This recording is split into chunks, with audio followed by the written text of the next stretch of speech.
Well, I guess this is a good moment anyway. I play Zerg. I am master level Zerg. Um, yeah, and on my channel I do pro games. I've hosted a few tournaments. I've do analysis on my own games. I really like to teach, so I have a series called Let's Teach, and I pick subscriber games that they send in to me, Hmm. and so I kind of take personal time to coach them and do all that good stuff. But yeah. Other than that, nothing too crazy. I've been able to co-cast with. I did some co-cast with Anaris for some Zeke tournaments a while back, and that's kind of how they know me and got me to co-cast with you. Nice, that's pretty cool. So Louisiana Saints fan, I'm guessing. Oh yeah, I mean I'm not a big football guy, but I mean if I'm gonna root for someone, it's gonna be the Saints. Nice. So. Yeah, no, I was always that kind of that closet nerd in a sense. I was like a Mhm. three sport athlete, and then kind of Yep. gaming on the side. Nobody knew me as this like huge like nerd, like all interested in gaming and stuff like that. At least from Yeah. that end. Same. Ah. So, really quick, looking at the game, we do have a couple gates going down. So, standard 3 gate by Hoesa. I'm expecting RoboBay is going to get thrown down a little delayed. And then Hoesa is the most, like, at the moment, so far, the most, gets the award of most predictable player in the tournament. What the hell he's Mhm. going to do, it doesn't matter who the hell he plays, he's going to do the same push over and over again.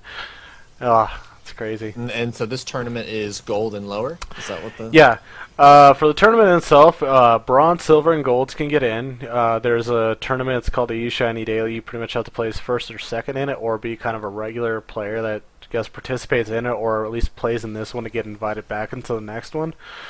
So it's a little different. It's kind of nice. I think it's great exposure for the lower division players, um, compared to just players have to sit back, don't really get exposed to maps. Like, where the hell, like, where on ladder are you going to get exposed to maps like Sandshore or Mist or Yeah. GSL Belshar Beach Winter? Like, I think that's really awesome to kind of get a little bit of that exposure. Hmm.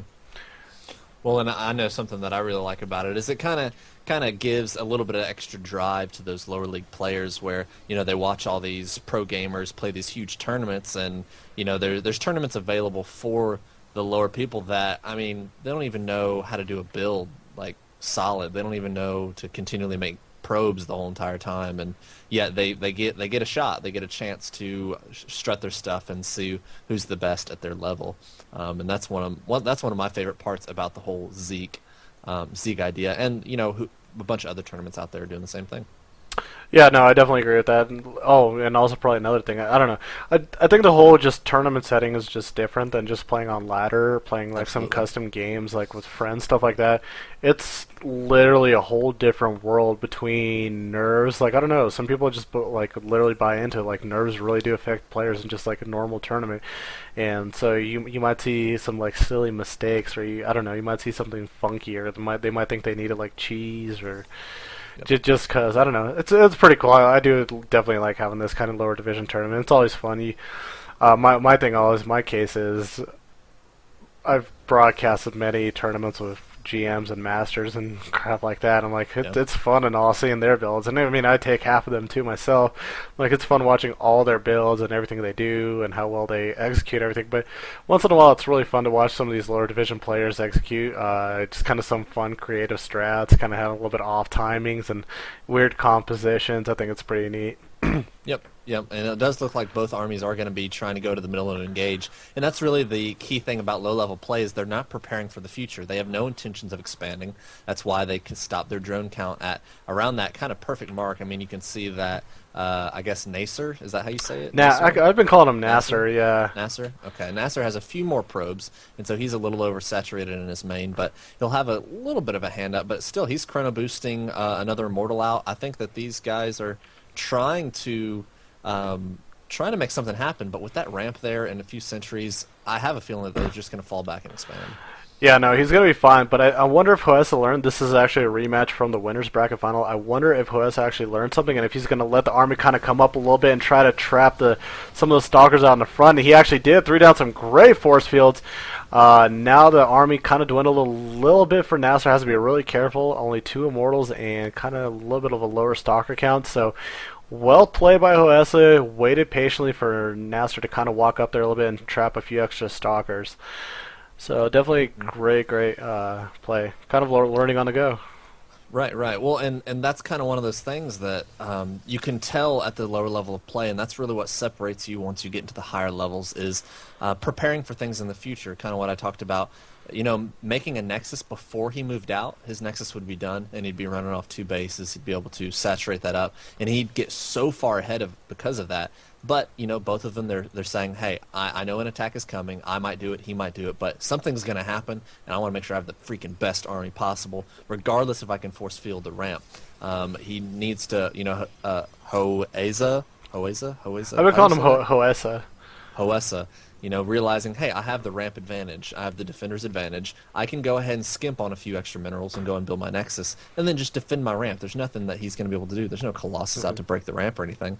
And so just thinking about those things ahead of time and realizing that you can be a little bit more frugal with the army, but it does look like the purple Protoss player, because I'm going to just struggle with this forever, is finally getting his Nexus, but does look like Hoesa, crap, the green Protoss player is going to be pushing across the map. Oh, no worries. I've been casting these guys for about 4 weeks now. So getting used to it. So like Hoesa and Naccer, they're one of the regulars that return every week and end up being in either the semis or the finals or the grand finals. So definitely used to seeing them. And yeah, I pretty much agree with everything. We do have to kind of watch and see right here what the army, what it does. Have to be careful. Can't push out right here. I do like the fact right now, Naccer, I think he watched the last game and kind of got a little bit of initiative himself. Definitely a little bit of a later next, like you said. Definitely you want to expand off your push, but can't exactly place the highest expectations to gold and silver players. But I mean, that's good. He does have an expansion now out. The natural is up. And I think actually Hoesa on the backside is also getting his, and this should be a little bit of an interesting engagement. Has to be really careful. Naccer can't exactly get some of his units, and oh no, an Immortal gets caught right there. A lot of Stalkers still around, and they're kind of going to be dancing around a little bit. I think there's still a bunch of sentries with some force fields in them. Have to be really careful with their placement. Can't actually hurt them themselves. Yeah, so it looks like he's going to be fine. He's going to hold off. Or maybe, I don't know, maybe Hoesa is going to go with the full push again. Try again. Yeah, well, I mean, as long as the Immortal count stays in the favor of the defender, I'm not too worried about the purple Protoss player. Like, the Immortals are now going up the ramp. That's a really bad position, and they're caught off guard. There's a little bit of a misclick, actually, there, and it does look like Naccer is going to be able to clean this up pretty easily. There's only one Immortal left. The sentry count is down, and yeah, now he's going to have to run away, and hopefully these guys will go back to double chrono boosting their Nexi to go ahead and start getting that probe count up. Naccer also has a forge, so he can start up with those upgrades and hopefully get a little bit ahead there as Hoesa is God crap is already. I thought I was going to get close that time. Already has armor level 1 halfway done, so he's ahead in the upgrade game, but he's behind in economy. So we'll have to see how that balances out. Yeah, something you don't see exactly in the lower divisions is their kind of that drive, almost that drive or that like clock in their head that tells them they need upgrades, because that's something that's not exactly taught or anything that's indicated anywhere in the game, especially for lower division players to realize how important upgrades are and how much of a fact how huge of a difference it makes in a game. Especially, I mean, my best example is always the TVTs. I mean, if you can if you could get those Marines upgraded, if you could get siege tanks upgraded, it makes that very little difference. It does so much more damage. It's like really ridiculous. It's really hard to tackle down some units, and that's the same thing for Protoss. Right now, upgrades are really affordable, and that's something like definitely need to be told to Protoss. You could double forge and double upgrade, and sometimes if you're pulling up a lot of money, go triple forge. Get that shield upgrade too. I've seen it before happen. Like 3 forges just chronoing out 3 upgrades at a time, and I mean, shield upgrade isn't that huge, but I mean, every little difference, every upgrade makes that difference. As long as you're not dealing with EMPs against a Terran army. Absolutely. I mean, well, and the thing is, once you start moving into Templar tech, and then you start using Sonic Storm, and then making Archons, that's all of a sudden when that shield upgrade becomes of most importance, and it's kind of crazy. Both of these players, it feels like they're playing the same game, but I'd have to say the purple Protoss player is just playing so much more solid. He's almost 30 supply ahead.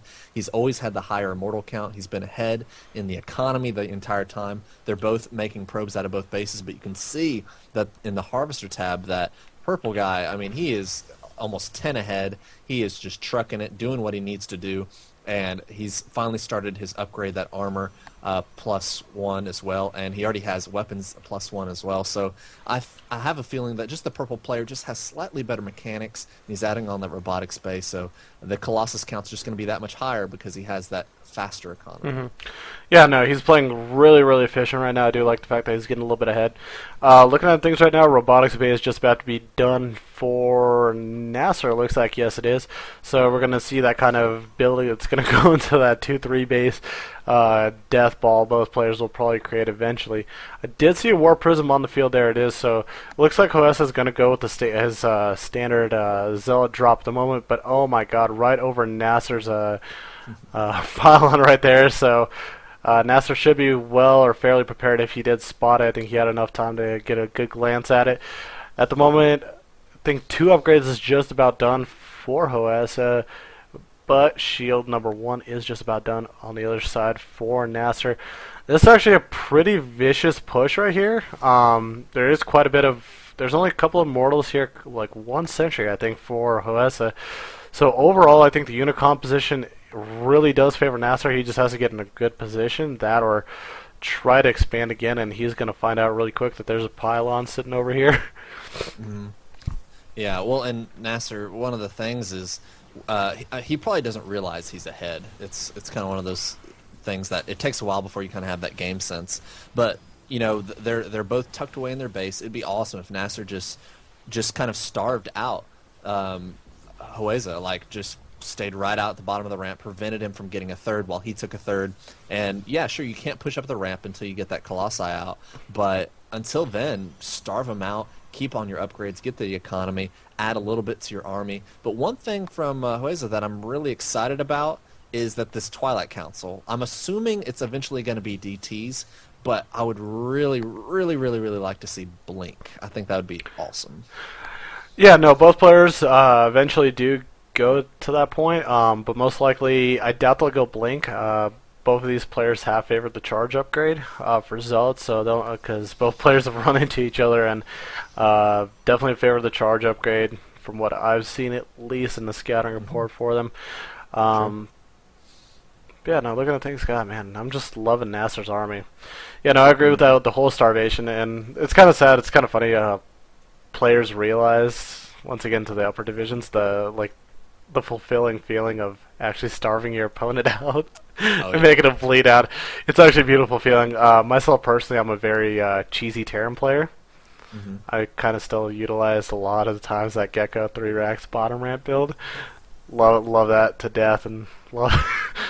So you're the guy that I look to just completely dominate and laugh at the end of the game if I win. If maybe, but at the same time, not a lot of Zergs are really ready. I mean, the hardest counter is like 1 base roaches just blindly.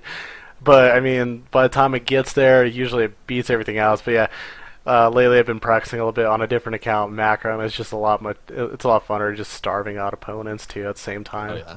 Well, and the most rewarding thing is me as a Zerg player, starving out a Protoss player, because Protoss, of course, everyone knows that ZVP is the hardest matchup for the Zerg player, and it's just so unbelievably difficult to win sometimes. You have to literally outplay them. You can't play at the same level. And so whenever you get to starve them out, you get to keep them to certain bases, it just feels so good. But it does look like Naccer's going to push out. He does have the Shark circling the Zonaga on his side, so hopefully that'll give him some extra boost of confidence. But actually, wow, if these armies engage, I think Naccer's going to just destroy it with those 2 added Colossus. Yeah, those Colossus are going to do that much more added damage. For decent force fields, has to be careful how you utilize them.